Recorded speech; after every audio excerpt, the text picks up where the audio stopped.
तो आप देखिए कि हम आपको अब सबसे बड़ा ओपिनियन पोल दिखाने जा रहे हैं। उसमें क्या जनता क्या सोच रही है, जनता के मन में क्या है, वो हम आपको दिखाने जा रहे हैं ग्राफिक के जरिए। इसे समझने की कोशिश कीजिए, किसका कितना वोट शेयर है। अगर एनडीए का वोट शेयर आप देखें तो वो 49% है। 49% एनडीए का वोट शेयर है। महागठबंधन अगर है तो 36% वोट शेयर है। 15% अन्य का वोट शेयर है।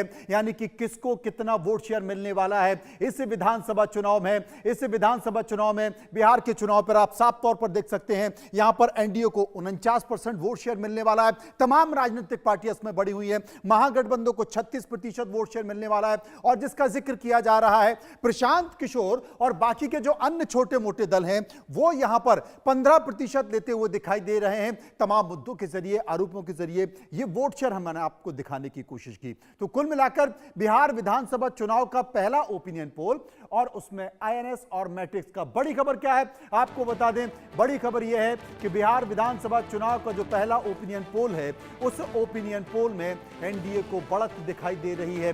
49% वोट शेयर मिलने का अनुमान है, जो कि मैंने आपको तस्वीरों के तौर पर दिखाया। 36% वोट शेयर जाता दिखाई दे रहा है महागठबंधन को।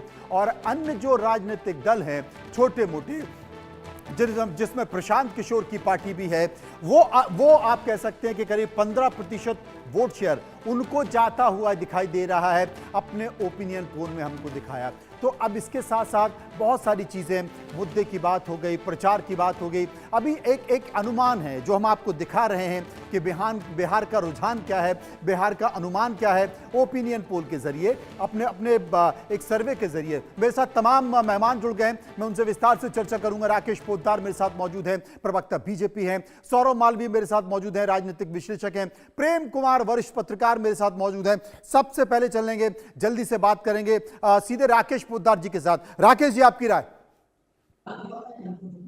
देखिए मनोज जी, बिहार में जो लोकतंत्र की जननी कही जाती थी, आज चुनाव आयोग ने लोकतंत्र के तरीके से बिहार का चुनाव कराने के लिए तैयार हुए। 6 नवंबर, 11 नवंबर को और 14 नवंबर को मतगणना होगी।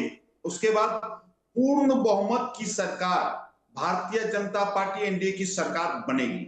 हमने जो बिहार में विकास की जो गंगा बहाई है, विकास के नाम पर, आत्मनिर्भर के नाम पर, स्वास्थ्य के नाम पर और जीविका बहनों को हमने जोड़ने का जो काम किया मनोज जी, उसी के नाम पर हम चुनाव के मैदान में जाएंगे। आज बिहार के अंदर बिजली की बात करें, 100% बिजली हम लोगों ने घर में पहुंचाने का काम किया। घोषणा पत्र पर बात नहीं हो रही, बात ये हो रही है कि जो वोट शेयर है, हमने जो ओपिनियन पोल किया है, उस ओपिनियन पोल में सर्वे में निकल कर आ रहा है एनडीए का जो वोट शेयर है वो करीब 49% हमने ग्राफिक के तौर पर देखा है। महागठबंधन 36%। प्रेम कुमार मेरे साथ मौजूद है। प्रेम जी, अभी करीब 1 महीना है, अगर आज से जोड़ लिया जाए 1 महीना है, और कहा जाता है कि चुनाव में 48 घंटे और 72 घंटे बहुत होते हैं, लेकिन जो अभी ओपिनियन निकल कर आ रहा है उसमें एनडीए 49%, महागठबंधन 36% और अन्य 15%। देखिए मनोज जी, मोटे तौर पर जो पिछला चुनाव है उसमें जो वोट प्रतिशत बटे थे, 38% दोनों गठबंधनों को मिला था। बाकी जो 24% था वो अन्य का खेमा था। अब उसमें जो फर्क आप दिखा रहे हैं, तो 2% महागठबंधन का घट जा रहा है, 38 से 36 हो रहा है। हाँ। और एनडीए को अन्य से 9% उठ करके आ जा रहा है। और 2% महागठबंधन वाला मान लीजिए तो 11% का उछाल है। यही फर्क है मोटे तौर पर। क्या ये रियलिस्टिक है? तब में और अब में क्या फर्क आया है? जो विकास के तमाम दावे तब भी थे, आज भी हैं, और उन दावों के रहते हुए लोकसभा चुनाव में बिहार में 39 40 में 39 सीट जीतने वाला